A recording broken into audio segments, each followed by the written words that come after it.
Vamos começar hoje falando sobre casamento real. Esse vai ser o nosso tema hoje. E eu acredito que Deus tem muito para falar comigo, contigo. Através dessa palavra, Deus me mostrou tantas coisas e eu espero que fale contigo também. Amém?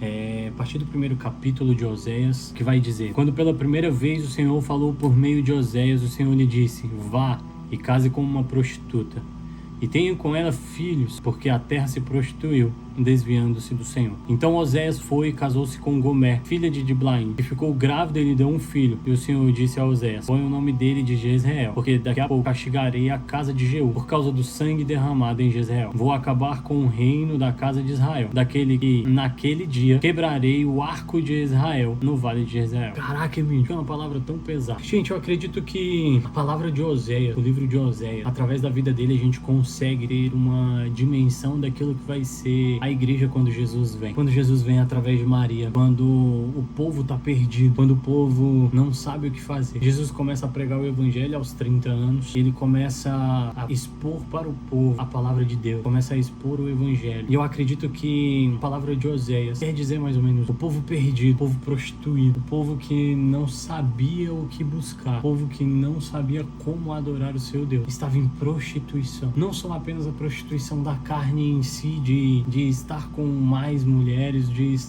a mulher estar com mais homens, o homem de estar com mais mulheres. Não era nesse quesito, era a prostituição da alma do seu povo, a prostituição do povo em relação a Deus. Eles não buscavam mais a Deus, eles não queriam mais a presença de Deus. E através dessas palavras, nós vamos lá para Oséias 4:6. No versículo 6 ele fala assim: o meu povo está sendo destruído, pois lhe falta conhecimento. Pelo fato de vocês, sacerdotes, rejeitarem o conhecimento, também eu os rejeitarei, para que não sejam mais sacerdotes diante de mim. Visto que se esqueceram da lei do seu Deus, também me esquecerei dos seus filhos. Olha que pesado isso. Se a gente for lá para o tempo de que Jesus já estava pregando o evangelho, quando ele chega na igreja, quando ele chega no sacerdócio, quando Jesus chega no templo, onde ele começa a destruir tudo que estava ali, onde o povo estava fazendo o comércio dentro do templo. Se a gente for parar para ver as palavras de Jesus naquele momento, a gente consegue lembrar do que Jesus fala através do livro de Oséias, nesse versículo: o meu povo está sendo destruído, pois lhe falta o conhecimento. Pelo fato de vocês, sacerdotes, rejeitarem o conhecimento, também eu os rejeitarei, para que não sejam mais sacerdotes diante de mim, visto que se esqueceram da lei do seu Deus. O povo se esquece da lei, o povo se esquece da palavra de Deus. Nós esquecemos da palavra de Deus.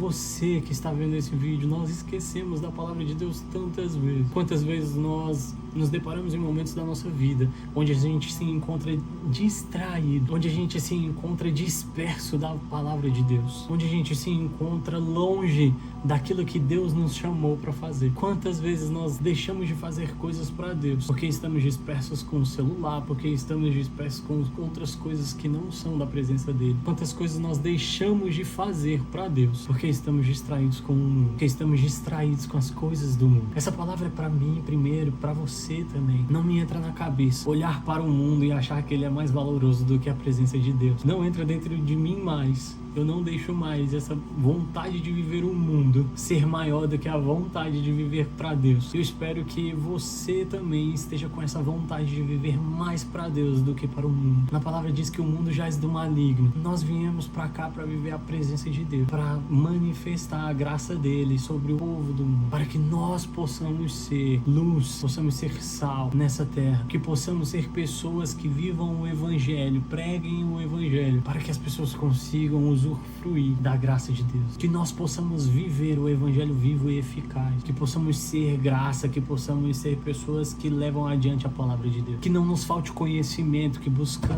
busquemos nos aprofundar na palavra e na graça dele, que possamos ser galardoadores da presença de Deus, para que as pessoas alcancem o milagre dele através das nossas vidas. O que nos falta é a presença dele, o conhecimento dele. Nós precisamos pedir mais, nós precisamos viver mais, nós precisamos ir a fundo, além daquilo que acreditamos ou sonhamos, mas deixar com que a presença dele seja maior na nossa vida. E com essas distrações, eu quero trazer para vocês o sentido da palavra mundo na Bíblia. Existem 3 significados: mundo gel, que é o mundo físico; mundo cosmos, que é o mundo espiritual, a humanidade. Esse aparece 187 vezes no Novo Testamento. E a gente costuma dizer que de parto nós nascemos para o físico, mas o novo nascimento é um nascimento espiritual. Nós nascemos no mundo, nós somos carne, mas no mundo espiritual nós nascemos quando decidimos entregar a nossa vida para Cristo, quando decidimos entregar a nossa vida para Deus. E temos o terceiro, que é o mundo Aion, que é o sistema religioso, econômico e cultural. É possível se viver fora do sistema social e econômico ou cultural dessa humanidade que vivemos? Eu acredito que não. Não tem como. Mas existe uma palavra que fala: não vos conformeis com esse mundo. Não vos conformeis com essa humanidade. Não vos conformeis com a carne. Não vos conformeis com este mundo. Não se conforme com isso que você está vivendo. Não se conforme com a qualidade deste mundo. Mas se conforme em estar vivendo a palavra de Deus. Se conforme em estar vivendo a graça dele. Porque nós viveremos uma eternidade que é maior do que o tempo que estamos vivendo aqui. Há muitas coisas maiores do que o que estamos vivendo na Terra. Mas aqui há a preparação para o lugar eterno onde nós vamos viver. Nós podemos viver a eternidade com Cristo ou sem Ele. Mas depende de você. Depende daquilo que você quer viver. Depende daquilo que eu quero viver. Depende daquilo que queremos para a nossa vida. Você tem o poder de decidir se você quer estar com Cristo ou se você não quer estar com Ele. A sua eternidade depende de uma decisão, de você aceitar Ele como único e suficiente Salvador e viver para Ele, para a graça dele, e poder exercer a função de pregar o Evangelho para a humanidade. Não vos conformeis, mas transformai-vos. 1 Coríntios 7:31 vai dizer: os que usam as coisas do mundo como se não as usassem, porque a forma presente deste mundo já está passando. O mundo já está passando, você já está vivendo ele. Mas não se conforme com esse momento, porque é a eternidade que te aguarda. Você precisa decidir, você precisa fazer uma decisão. Precisamos ter muita fé, precisamos ter o temor de Deus no coração. Precisamos ter um sentimento e um pensamento coerente com a palavra de Deus.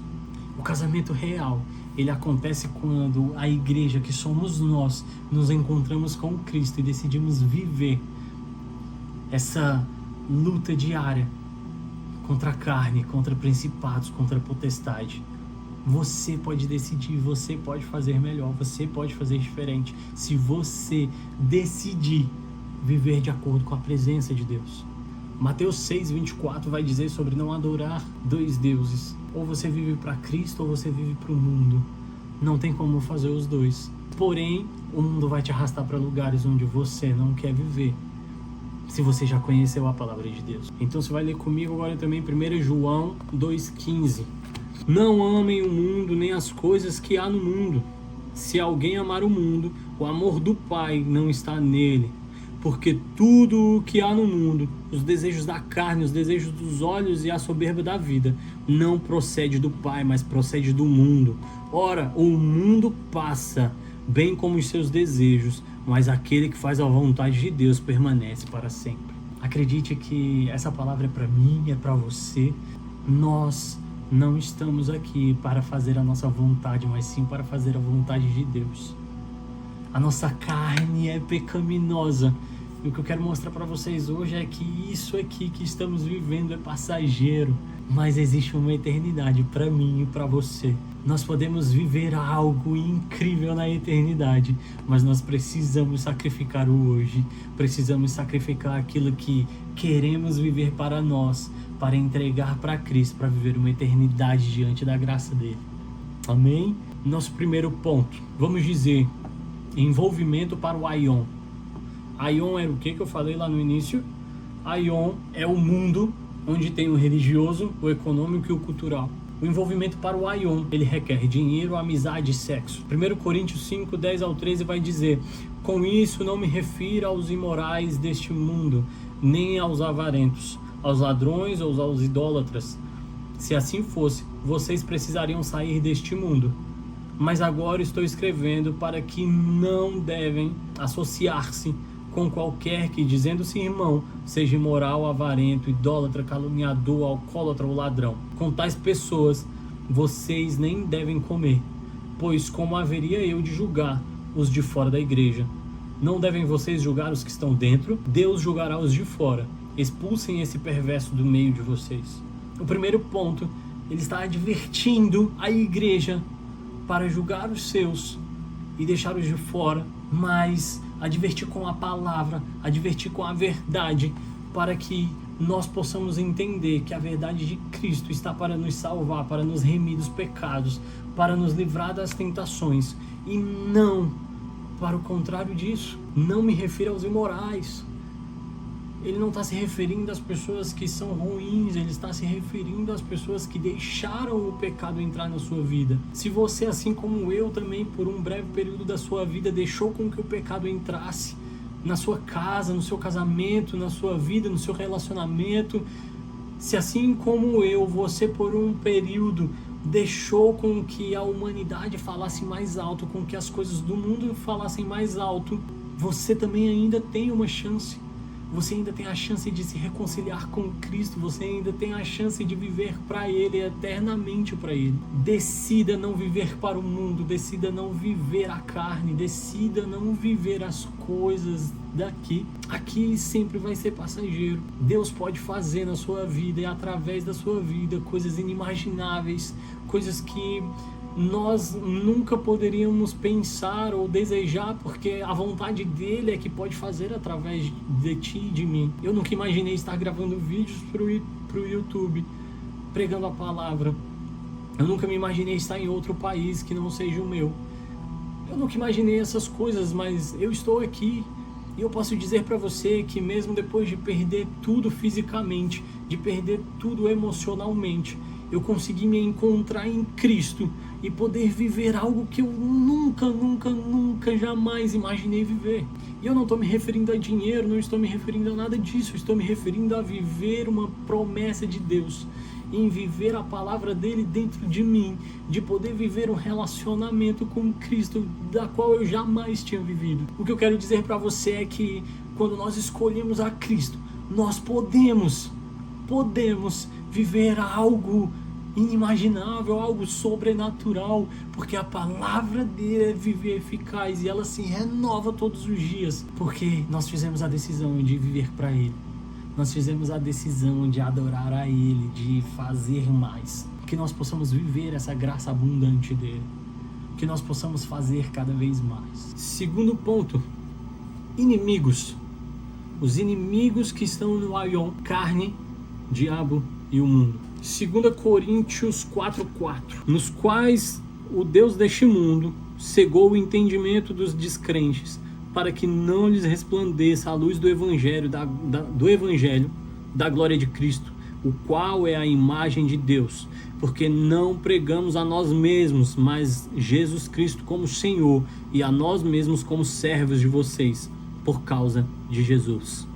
Porque Deus disse: das trevas resplandecerá a luz. Ele mesmo resplandeceu em nosso coração para a iluminação do conhecimento da glória de Deus na face de Jesus Cristo. Deus resplandece em nós através de Jesus Cristo, através do Espírito Santo. Porque esse mundo já é do maligno, esse mundo já é mundo em si, ele é carne, ele é carnal, ele não é para a glória. Mas aqui nós podemos fazer com que as coisas de Deus fluam. A gente pode fazer com que a graça dele seja exaltada para toda a eternidade. Nós podemos fazer diferente, nós podemos cumprir a promessa dele aqui na terra. João 16:11, o príncipe desse século já está julgado. Ele já foi julgado, ele já saiu do céu, ele já caiu. O príncipe deste mundo já foi julgado, mas você ainda não.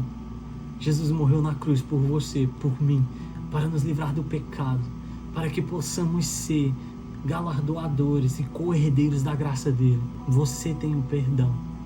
Ele morreu na cruz pelo seu perdão. 2 Coríntios 2:10 e 11. A quem vocês perdoam alguma coisa, eu também perdoo.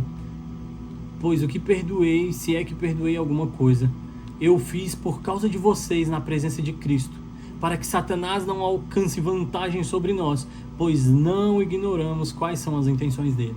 A intenção de Satanás é roubar, matar e destruir.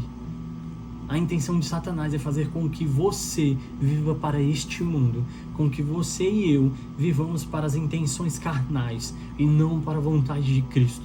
Cristo exige santidade, Cristo exige bondade, exige amor, graça sobre graça, exige perdão. Através de Cristo nós podemos muito mais, nós podemos fazer muito mais. Porém, depende da sua decisão de se entregar para Ele e não para o mundo. A graça de Deus, ela é abundante. E onde abundou o pecado, superabundou a graça de Deus. E eu sei que eu e você podemos viver para Deus como o povo do Evangelho viveu. Eu sei que nós podemos fazer coisas inimagináveis perante a graça dele. Mas nós precisamos decidir. Faça uma decisão hoje. Decida viver para Cristo. O casamento real só pode acontecer se você decidir entregar para Cristo. Decida hoje. Eu não sei o que você tem vivido, eu não sei quais são as coisas que você tem passado, mas eu quero te dizer que através de Cristo tudo se torna mais simples. Não quer dizer que é fácil, mas se torna mais simples porque você vai ter um homem que já passou por tudo que você passou e ele pode te salvar. Ele pode te levar para o lugar onde você quer ir. E só através dele nós podemos receber a vida eterna. Porque foi ele que morreu numa cruz, num madeiro, para me salvar e para te salvar. Que você tenha uma semana abençoada, cheia da graça de Deus. Em nome de Jesus.